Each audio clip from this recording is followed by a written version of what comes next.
प्यारे बच्चों, welcome to my channel Verma study 2020 बुकलाना। मैं यूपी बोर्ड के क्लास 11 के छात्र छात्राओं के लिए ज्योग्राफी सब्जेक्ट को हिंदी माध्यम से मैं फुल कोर्स कराऊंगा।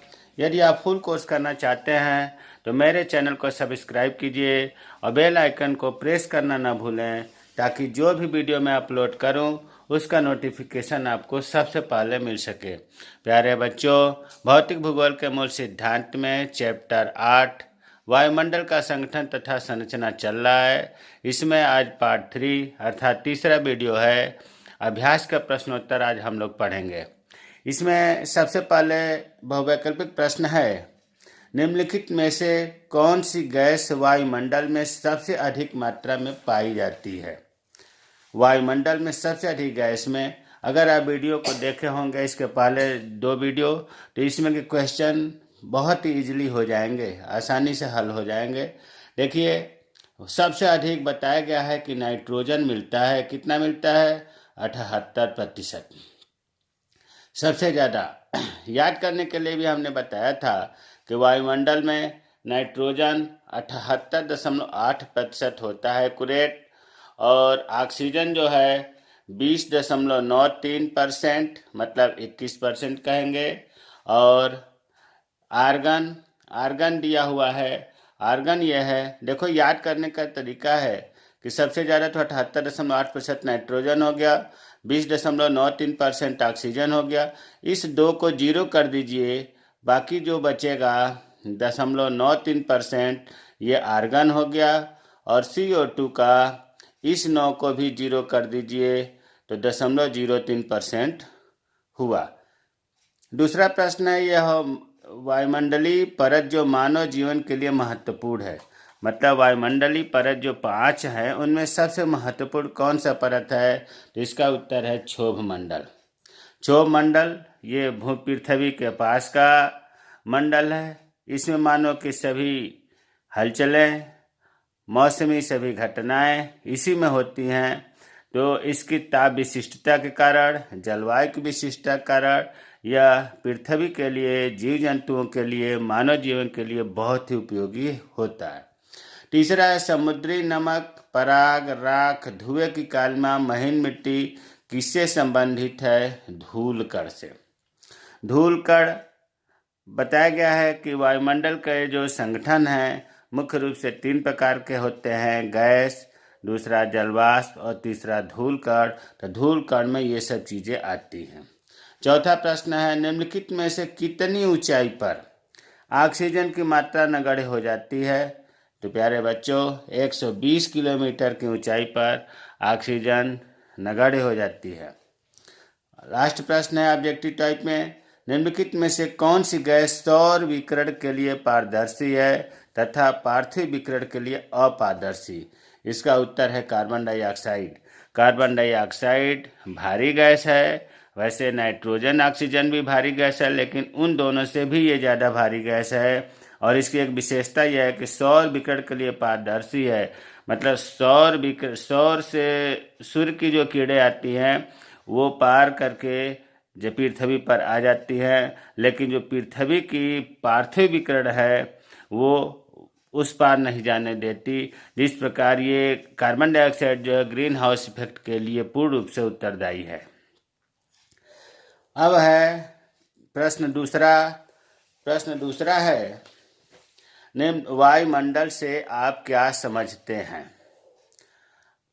वायुमंडल से देखिए, पृथ्वी के चारों ओर फैली हुई गैस मिश्रित वायु के विशाल आवरण को वायुमंडल कहा जाता है। मान लीजिए कि ये पृथ्वी है और इसके चारों ओर गैसों का मिश्रण है जो फैला हुआ है, यही कहलाता है वायुमंडल। मतलब गैस तो है मिश्रित, गैस मिश्रित, कई गैसें इसमें मिली हुई हैं और ये इससे लिपटा हुआ है, चिपका हुआ है पृथ्वी से वायुमंडल। क्यों? क्योंकि पृथ्वी में गुरुत्वीय बल होता है। यही कारण है कि पृथ्वी घूमती है तो वायुमंडल भी घूमता है, अर्थात पृथ्वी वायुमंडल जो है आपस में लिपटे हुए हैं। वायुमंडल पृथ्वी का अभिन्न अंग है, ऐसे कहा जाए। वायुमंडल दो शब्दों से मिलकर बना है, वायु प्लस मंडल, अर्थात वायु का विशाल आवरण, आवरण का मतलब होता है खोल से, घेरा से, जो पृथ्वी के चारों ओर एक खोल की तरह, खोल मतलब कवर की तरह घेरे हुए है। इसका कोई रंग नहीं है, कोई स्वाद नहीं है, कोई गंध नहीं है। इसकी उपस्थिति का अनुभव इसके विभिन्न तत्वों द्वारा होता है। फ्रिंच वार्था ने बताया था, परिभाषा उनके शब्दों में है कि वायुमंडल विभिन्न गैसों का आवरण है जो धरातल से सैकड़ों मील की ऊंचाई तक विस्तृत है और पृथ्वी का अभिन्न अंग है। हम उम्मीद है कि वायुमंडल क्या है समझ में आ गया होगा। प्रश्न दूसरा है, मौसम और जलवायु के तत्व कौन कौन से हैं? इस प्रश्न को दूसरे रूप में यह भी पूछा जा सकता है कि वायुमंडल के तत्व कौन कौन से हैं। तो देखिए, ताप है, दाब है, हवा, आर्द्रता, बादल, वर्षा, ये मौसम और जलवायु के तत्व हैं। पृथ्वी पर मनुष्य के जीवन में इन तत्वों का बहुत ही प्रभाव पड़ता है। अगला प्रश्न है, वायुमंडल की संरचना के बारे में लिखें। वायुमंडल की संरचना, देखिए वायुमंडल की संरचना जो है इस प्रश्न में दिया है कि 30 शब्दों में लिखें, इसलिए 30 शब्दों में मेन बात ही लिखा जा सकता है। वायुमंडल अलग अलग घनत्व और तापमान वाले विभिन्न परतों से बना है। किससे? घनत्व और तापमान दोनों विभिन्न परतों से बना है। जो पृथ्वी की सतह पर वायुमंडल है उसमें घनत्व अधिक होता है, और जैसे जैसे हम ऊंचाई पर बढ़ते जाते हैं घनत्व कम होता जाता है वायुमंडल का। तापमान की स्थिति के अनुसार क्षैतिज परत, वायुमंडल को 5 क्षैतिज परतों में बांटा गया है। तापमान की स्थिति के अनुसार पहला है क्षोभ मंडल, जिसके अंग्रेजी है ट्रोपोस्फेयर। दूसरा है समतापमंडल, स्ट्रेटोस्फेयर। तीसरा है मध्य मंडल, मीजोस्फेयर। चौथा है आयन मंडल, आयनोस्फेयर। और पांचवा है वायुमंडल, एक्सोस्फेयर। तो पांचों मंडल को हिंदी और अंग्रेजी में याद करना बहुत जरूरी है, क्योंकि जितना हिंदी महत्वपूर्ण है उतना ही अंग्रेजी महत्वपूर्ण है। चौथा प्रश्न है इसमें दूसरे का, वायुमंडल के सभी संस्तरों में, सभी संस्तरों का मतलब सभी परतों में, लेयरों में क्षोभ मंडल सबसे अधिक महत्वपूर्ण है। क्यों? क्षोभ मंडल जितने भी हैं सबसे महत्वपूर्ण क्षोभ मंडल, पांचों जो परत है, क्षोभ मंडल, समताप मंडल, मध्य मंडल, आयन मंडल, वायुमंडल, इनमें सबसे महत्वपूर्ण क्षोभ मंडल है। वैसे सभी परतों का मानव जीवन पर ज़्यादा प्रभाव पड़ता है, लेकिन उन सब में सबसे ज़्यादा क्षोभ मंडल का प्रभाव पड़ता है। क्यों पड़ता है? तो इनकी विशेषताओं को देखते हैं। क्षोभ मंडल पृथ्वी के सबसे पास का संस्तर है। इसमें भारी गैसें मतलब ऑक्सीजन, नाइट्रोजन, कार्बन डाइऑक्साइड तो मिलती ही हैं, इसके अलावा धूल कण और जीवाश्म भी जलवाष्प भी पाए जाते हैं।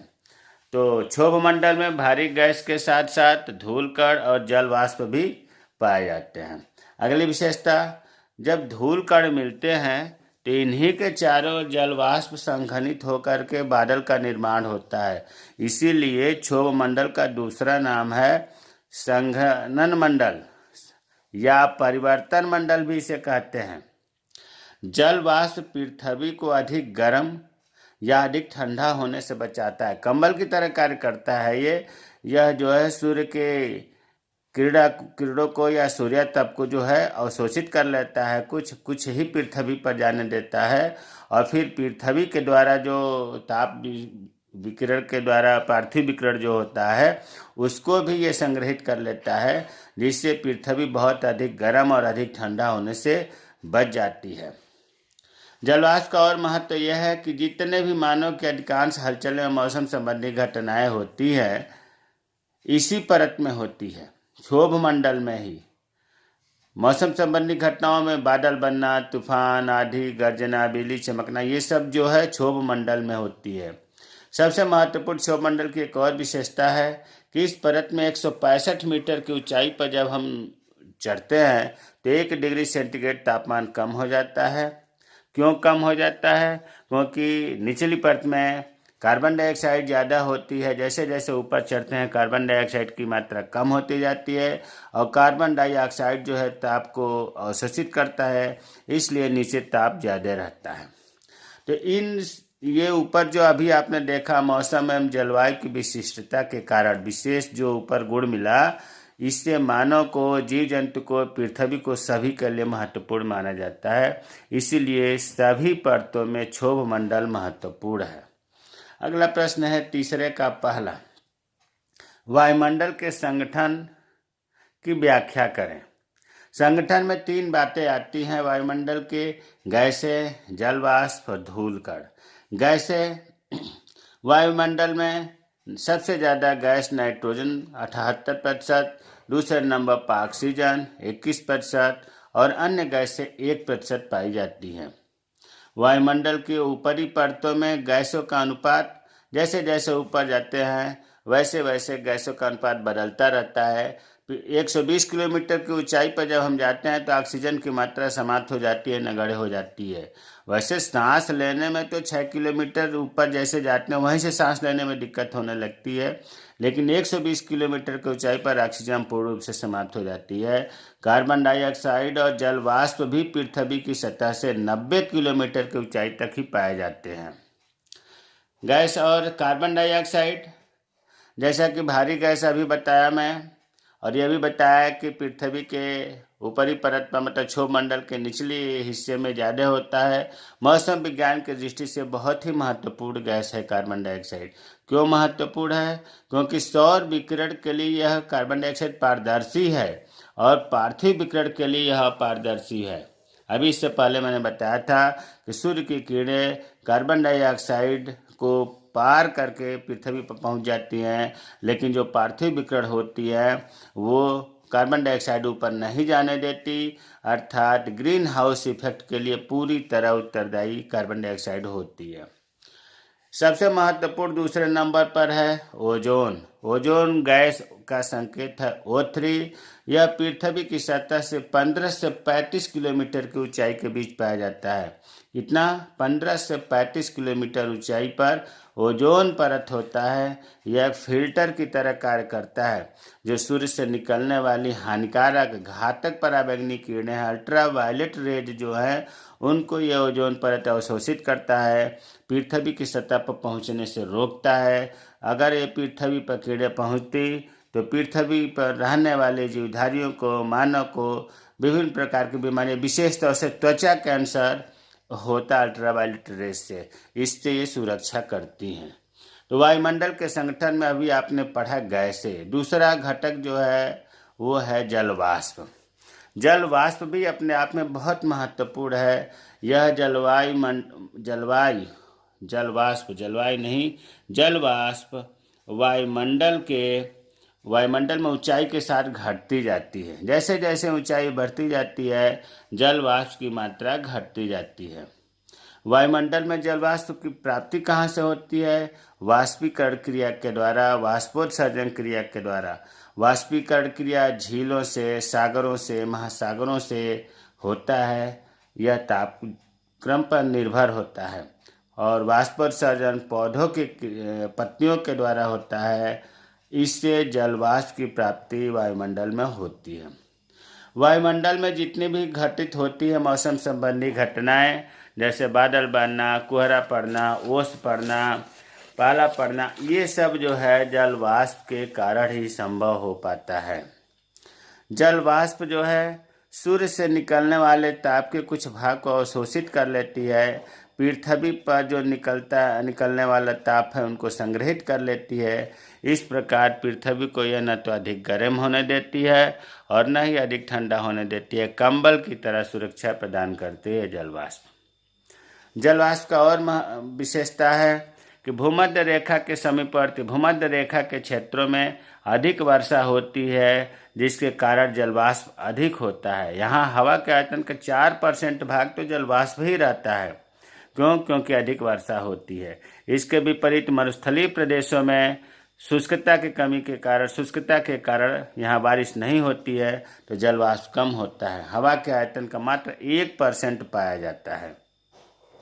तो जल वाष्प और गैस के बारे में बता दिया गया।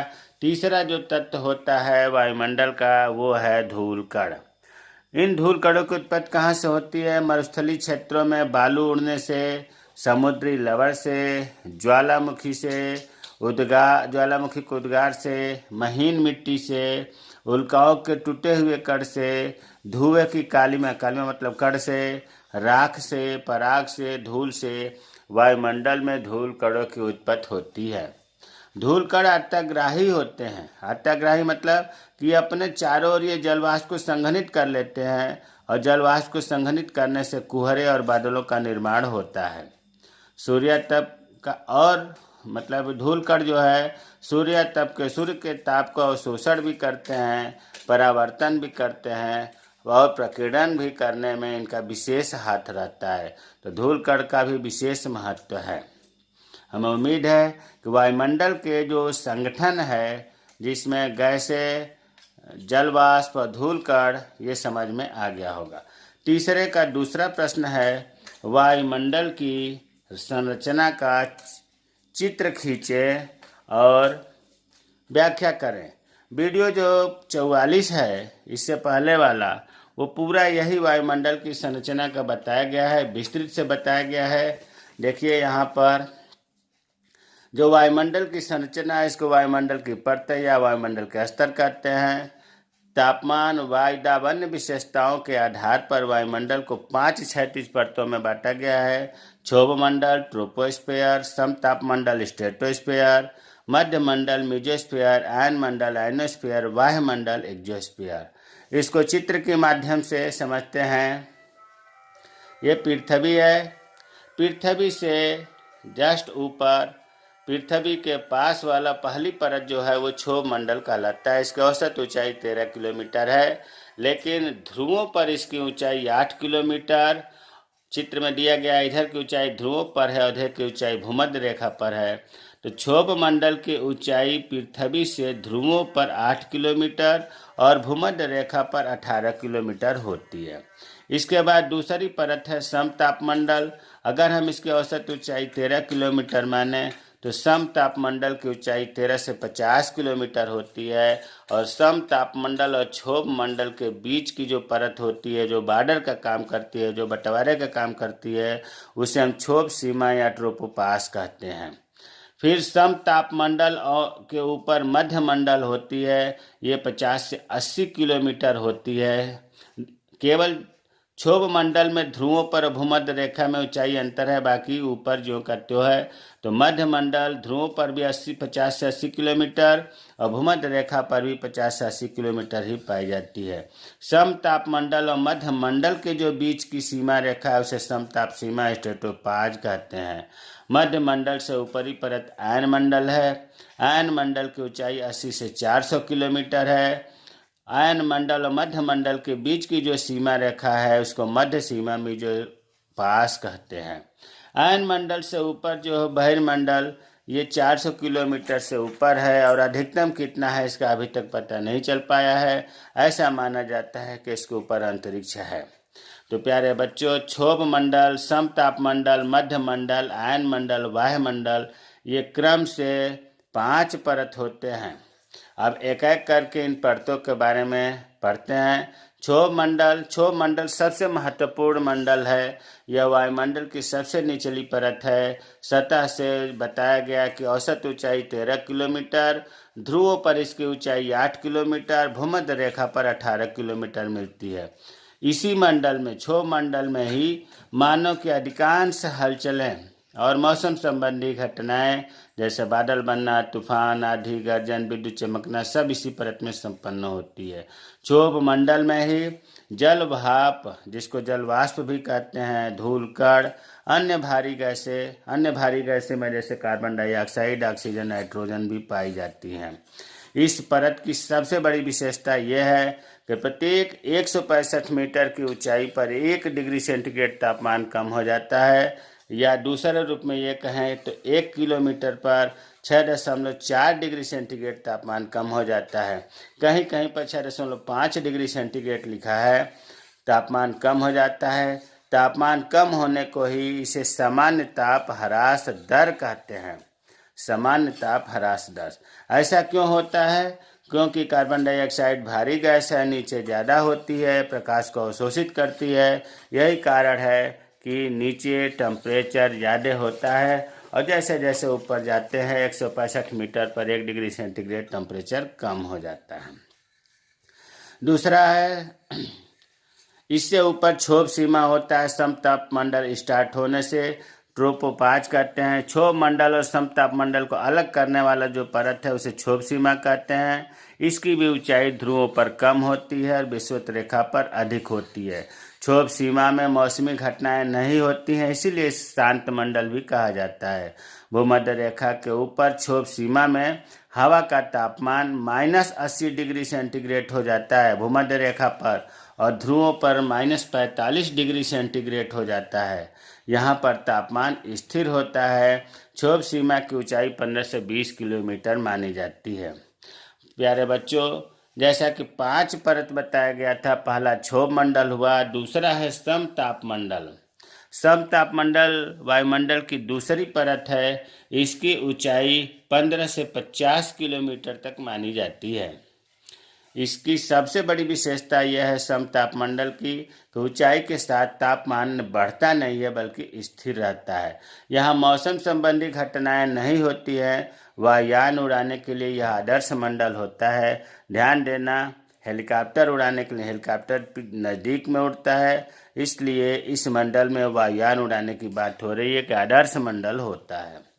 समताप मंडल में ही ओजोन परत पाया जाता है। 15 से 35 किलोमीटर ऊंचाई पर होता है। ओजोन गैस को O3 कहते हैं। यह गैस सूर्य से निकलने वाली जो हानिकारक अल्ट्रावायलेट किरणें हैं उनको अवशोषित करके पृथ्वी पर रहने वाले जीवों को सुरक्षा कवच प्रदान करती है। ये जो ओजोन परत है, पृथ्वी पर उत्पन्न होने वाले CFC क्लोरोफ्लोरोकार्बन से इसको हानि पहुंच रही है। इसीलिए 16 सितंबर को ओजोन दिवस के रूप में जागरूकता पैदा करने के लिए मनाया जा रहा है। तीसरी परत है मध्य मंडल मीजोस्फीयर। यह समताप मंडल के ठीक ऊपर 50 से 80 किलोमीटर की ऊंचाई तक फैला हुआ है। इसमें ऊंचाई के साथ साथ तापमान में कमी होने लगती है, जहां तापमान घटकर -100 डिग्री हो जाता है। उल्का संबंधी घटनाएं भी मध्य मंडल में ही होती हैं। चौथा है आयन मंडल, आयनोस्फीयर। देखिए, नाम से लग रहा है आयन मंडल सबसे पहले तो मध्य मंडल के ऊपर होता है और 80 से 400 किलोमीटर के मध्य स्थित होता है। इस परत में विद्युत आवेशित कण पाए जाते हैं। आयन मंडल में विद्युत आवेशित कण पाए जाते हैं जिन्हें आयन कहते हैं, इसीलिए इसका नाम आयन मंडल रखा गया। पृथ्वी के द्वारा जो भी रेडियो तरंगें भेजी जाती है या छोड़ी जाती है, इसी परत के द्वारा वापस होकर पृथ्वी पर लौट आती हैं। आयन मंडल में ऊंचाई बढ़ने के साथ ही तापमान में वृद्धि शुरू हो जाती है। ऊंचाई बढ़ने के साथ ही तापमान में वृद्धि शुरू हो जाती है आयन मंडल में। अब जो है पांचवा बहिर्मंडल या वायुमंडल भी इसको कहते हैं, एक्सोस्फीयर। यह वायुमंडल का सबसे ऊपरी परत है। इसकी 400 किलोमीटर ऊंचाई से शुरू हो जाता है और अधिकतम ऊंचाई कितनी है इसका अभी तक पता नहीं चल पाया है। इस संस्तर के बारे में भी बहुत कम जानकारी उपलब्ध है, लेकिन सबसे हल्की गैसें जैसे हीलियम है, हाइड्रोजन है, इस परत में पाई जाती हैं। पृथ्वी पर जितने भी संचार उपग्रहों को छोड़ा जाता है इसी मंडल में, एक्सोस्फीयर में ही छोड़ा जाता है। तो हमें उम्मीद है कि जो 5 परत आपने पढ़ा, क्षोभ मंडल, दूसरा समताप मंडल, तीसरा मध्य मंडल, चौथा आयन मंडल, पांचवा बहिर्मंडल, अच्छे तरह से समझ में आ गया होगा। मेरे चैनल को सब्सक्राइब कीजिए। आज ये पाठ पूरा हो गया। अगर कोई चीज़ समझ में नहीं आया है तो कमेंट बॉक्स में कमेंट करें, मैं रिप्लाई करूँगा। जय हिंद, जय भारत।